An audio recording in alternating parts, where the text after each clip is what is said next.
และว่ามีความพร้อมเพียงกันที่จะยกประเคนยกตานอันนี้ก็คือทำให้มันบริสุทธิ์สุมาขวตานจากการกระทำด้วยกายกัมมังวจีกัมมังมโนกัมมังสันจิจะโตสังอสันจิจะโตสังด้วยความตั้งใจก็ดีด้วยความบ่ตั้งใจก็ดีเพื่อขอขมาลาโทษโตสะหรือเวลาห่อเข้าห่อปลาแนบเนื้ออย่างต่างๆเนี่ยลูกให้อ้อนอยากกินนั่นกินนี่เนี่ยญาติโยมมันจังมีลูกแต่ก่อนเปิ้นแห่ห่อขนมจ๊อกลูกก็อยากจะกินไส้ขนมจ๊อกอยากจะกินนั่นกินนี่ออดอ้อนอยากกินตัว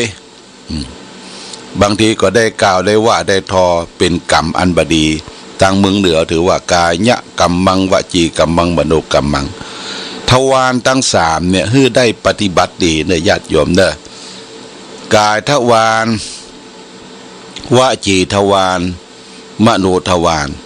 กายทวารทางกายคือได้ปฏิบัติประตูเนี่ยคือเปิดช่องในทางที่ดีเข้าวจีทวารทางวาจาคือเปิดช่องทางวาจาอันเป็นสิ่งที่เป็นกุศลเข้ามโนทวารคือความคิดตั้งใจเปิดช่องในทางที่ดีเข้าเปิดประตูรับทางกายทางวาจาทางใจถ้าเราเปิดประตูทางกายทำดีเนี่ยญาติโยมก็คือกายกรรมสามก็คือเว้นจากการฆ่าสัตว์เว้นจากการลักทรัพย์เว้นจากการประพฤติผิดในกามข้อกามเมในส่วนที่เป็นกุศลก็คือทำเว้นเวรมณีเว้นจากสิ่งเหล่านี้เว้นจากการทำความชั่วฆ่าสัตว์ตัดชีวิตลักเล็กขโมยน้อยยิบโชยของบุคคลอื่นและก็เว้นคิดนอกอกนอกใจที่รักษามีเมียแปลงของตนเองนี่กายกรรมสามต่างคือเว้นบ่เปิดช่องบ่เปิดประตูในทางความชั่วที่จะเข้ามาสุมรุมกุ้มอยู่ในจิตในใจ โอ้ที่เดือดร้อนวุ่นวายเต้ามาหันถึงวันเนี่ยพอเขาเปิดประตูฮับลูกญาติโยมเปิดประตูฮับเปิดประตูทางกายเนี่ยเปิดฮับการฆ่าสัตว์ตัดชีวิตเบียดเบียนกันคิดโลภคิดอันเบียดบังช่อฉนข้อฉนคอรับชั่นอย่างต่างๆนี่ทางกายแล้วก็คิดหันเปิ้นงามน้อยบ่ได้หันเปิ้นหล่อน้อยบ่ได้หันเปิ้นอู้ดีน้อยบ่ได้เนี่ยเปิดประตูช่องทางข้อกามเมยินดีที่จะไปเล่นจู้สู่นางทำความผิดทางกายเมื่อเปิดช่องทางบดีเกิดขึ้นเนี่ยก็ทำให้เกิดความทุกข์ละมันไปปรุงที่จิตใจปุ่นญาติโยมจิตใจเป็นส่วนกลางเนี่ยคนทุกข์คนยากคนลำบากปัญหาเกิดขึ้นถึงวันนี่ก็เพราะเปิดประตูกายเปิดประตูกายเปิดประตูทางวจีทวารทางวาจานี่ก็คือถึงวันกับบะไข่ทำอย่างให้มันเป็นประโยชน์ต่อใดเปิดประตูทางวาจาเป็นคนพูดเท็จเป็นคนพูดส่อเสียดเป็นคนพูดคำหยาบเป็นคนพูดเพ้อเจ้อเลวไหลไร้สาระหยัดยมปากแจ้วันค่ำเอาเรื่องคนนั่นเรื่องคนนี้ไปถามไปถามเลยหูมดอะญาติโยมแต่ตัวเองแก้ไขตัวเองยังบ่ได้เนาะยังบ่ได้เท่าไปถามอย่างแบบนักข่าวช่อง7ช่องอย่างต่างๆนี่ญาติโยมศูนย์รวมข่าวนี่ก็คือทางวจีทวารเปิดช่องเข้ามารับรู้เรื่องทั้งหมดนะญาติโยมรับรู้เรื่องทั้งหมดเนี่ยพูดเท็จพูดส่อเสียดพูดคำหยาบอันนี้ก็พึงไว้ตืดไว้ถ้าเปิ้นเล่ากันอู้กันถ้าไปฟังแล้วมันบ่เข้าท่านี่อย่าบ่ต้องเข้าไปญาติโยมปลีกตัวออกมาเดี๋ยวเขาจะถูกว่าเป็นคนขี้เหล้าขี้ยาขี้สาธยายเปิดประตูตังวาจาเกิดขึ้นมันก็ทำให้เกิดความเดือดร้อนเกิดความทุกข์ปัญหาเกิดขึ้นปรุงแต่งในจิตในใจเขา นี่เป็นประการที่สองวจีทวารมโนทวารคือเกิดขึ้นทางใจนี่ใจมันคิดนะใจมันคิดโลภอยากได้ของคนอื่นเขาคิดพยาบาทปองร้ายเขาคิดจังคนนั่นจังคนนี้ความคิดเนี่ยญาติโยมแม้แต่ไปหันเปิ้นเตื้อเดียวไอ้นี่มันบัดถูกตาพอมันคิดอยู่ในใจละญาติโยมนะมันบัดถูกตาบัดถูกใจเขาเรียกว่าคิดกำเดียวไปละคิดพยาบาทคิดจังคนนั้นคนนี้และเห็นพิษไปตามทำนองครองธรรมคือเห็นว่าทำดีบ่ได้ดีทำชั่วได้ดีเป็นต้นอันนี้ญาติโยมต้องเข้าใจทำดีทำชั่วนะมันอยู่ที่ใจเด้ออยู่ที่ใจเฮาบางคนก็บอกว่าทำดีได้ดีมีที่ไหนทำชั่วได้ดีมีถมไปนี่ไปคิดอยู่ในใจว่าทำดีถึงวันเนี่ยญาติโยมขอให้มันร่ำมันรวยถูกหวยรวยเบอร์เป็นเศรษฐีเป็นคนมั่งคนมีเนี่ยทำดีอยากให้เป็นอย่างนั้นทำชั่วเขาก็มองว่าคนที่ทำชั่วมันอย่างได้ดีได้ดีจะได้คนเฮาบ่ได้มองเจาะลึกไปมองผิวเผินข้างนอกว่าเปิ้นทำชั่วค้าขายของผิดกฎหมายบ้านกฎหมายเมืองทั้งที่หู้กันอยู่ญาติโยมสร้างความเดือดร้อนให้แก่ลูกหลานเยาวชนอย่างเรื่องของยาเสพติดเป็นต้นเนี่ยญาติโยมเปิ้นอย่างมาล่ำมารวยเขาก็ว่าเปิ้นทำชั่วอย่างได้ดีได้ทรัพย์สมบัติเหล่านั้นทางพระพุทธศาสนาว่าบ่ใช่ของดีนะญาติโยมมันเป็นของฮ้อนบางทีเปิ้นก็ยังจ้องอยู่ทางราชการบ้านเมือง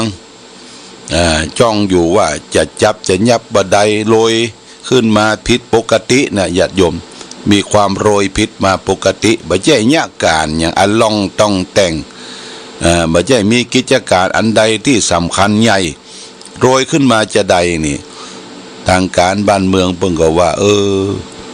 เนี่ยมันจะต้องมีอย่างผิดปกติไปยึดทรัพย์พ่องไปสืบเสาะพ่องว่าต้นทางปัญหาเงินที่ได้มาจากที่ไหนทางใดเนี่ย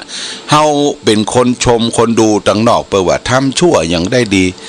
การได้เงินได้ทองได้เข้าได้ของสมบัติพัสถานนั้นไม่ใช่เป็นของดีนะญาติโยมนะหลักสัจธรรมคำสอนพระพุทธเจ้าว่าทำดีย่อมได้ดีทำชั่วย่อมได้ชั่วทำดีย่อมได้ดีได้ที่ไหนได้ที่จิตที่ใจเฮาก่อนได้ดีจิตใจเบิกบานแจ่มใสถึงแม้ว่ามันจะทุกข์จะยากจะลำบากแต่จิตใจเฮาดีบ่ต้องนอนหวาดผวากินฮ้อนนอนอุ่นกินฮ้อนนอนอุ่นบ่ต้องไปหวาดผวาไปกลัวมันต้องบัดย้ายที่นอนไปหั่นไปนี่เนี่ยมันได้ที่ใจแล้วก็สุขภาพก็ดีญาติโยมนะสุขภาพดีสภาพร่างกายจิตใจดีบ่ไข้เจ็บไข้ป่วยตรงกันข้ามที่เปิ้นได้เงินได้ทองมีเงินมีทองได้มาโดยทางทุจริตต้องนอนหวาดผวาฮ้อนอกฮ้อนใจบางทีก็ปุ้นละลามไปถึงครอบครัวถึงลูกถึงเต้าญาติโยมถึงลูกถึงเต้าลูกเต้าก็ไปติดยาเสพติดอย่างต่างๆนี่มันเป็นผลกรรมเป็นปัจจัยเป็นผลกรรมปัจจัยที่ได้สร้างได้สมได้กระทำมาอันนี้ก็ผ่านเป็นข้อคิดสะกิดเตือนใจที่เฮาว่าทำดีย่อมได้ดีทำชั่วย่อมได้ชั่วแต่ว่าเฮามองอยู่ทางนอกเพื่อว่าทำชั่วอย่างได้ดีได้เงินได้ทองอันนี้เข้าใจผิดคิดไปเป็นอย่างนั้นนี่ญาติโยมทำดีย่อมได้ดีเนอะได้ที่ใจเฮาก่อนได้บุญได้กุศลบ่เจ็บบ่ไข้บ่เมื่อยอย่างก็พอกินพออยู่ดำเนินชีวิตบ่ต้องไปขวายกันญาติโยมบ่ต้องไปขวายบ่ต้องไปอิจฉากันคนเฮาก็อยู่ในโลกเนี่ยช่วงหนึ่งของชีวิตเท่าอันพอกินพออยู่ตามหลักเศรษฐกิจพอเพียงตามหลักที่พระบาทสมเด็จพระเจ้าอยู่หัวรัชกาลที่9เปิ้นว่าคนเฮาต้องมีหลักของความสันโดษยินดีในสิ่งที่ ได้พอใจในสิ่งที่เฮามีแต่ว่าสันโดษพอกินพออยู่นั่นก็เป็นการดำเนินชีวิตที่ถูกต้องเพราะฉะนั้นก็หิหาตามกำลังแข้งกำลังขาสติปัญญาของภัยก่อนมันขอให้เป็นไปในทางสุจริตญาติโยมจะไปทุจริตสุจริตเนี่ยมันกินไปนานคดกินไม่นานซื่อกินไปนานเล็กงอใช้แป้งเคียว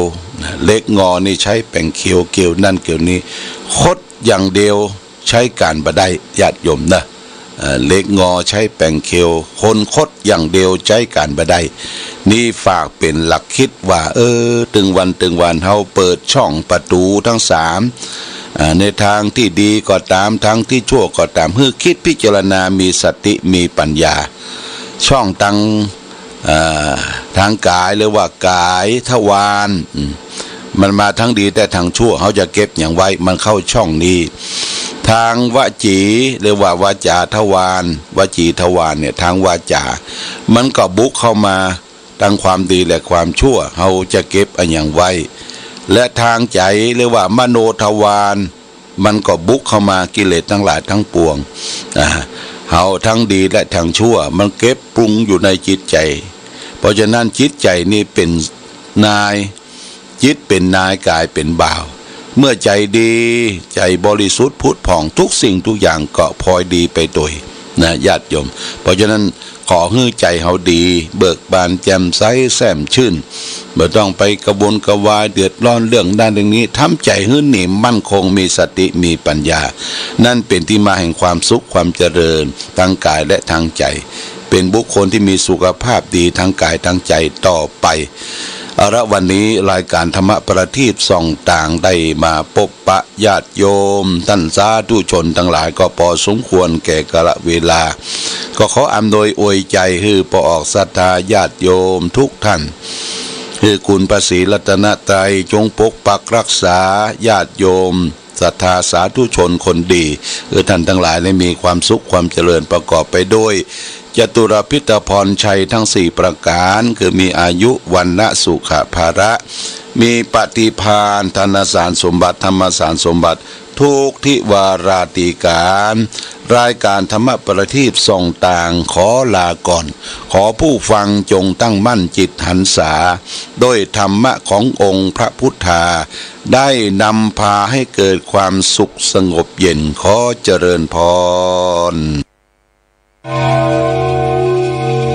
วิทยุชุมชนพระพุทธศาสนาคณะสงฆ์อำเภอฝางเครือข่ายวิทยุชุมชนภาคเหนือท่านกำลังรับฟังสถานีวิทยุชุมชนเพื่อการเผยแพร่พระพุทธศาสนาในเครือข่ายสถานีวิทยุคลื่นสีขาวโขทัยเชียงรายแพร่แม่ฮ่องสอน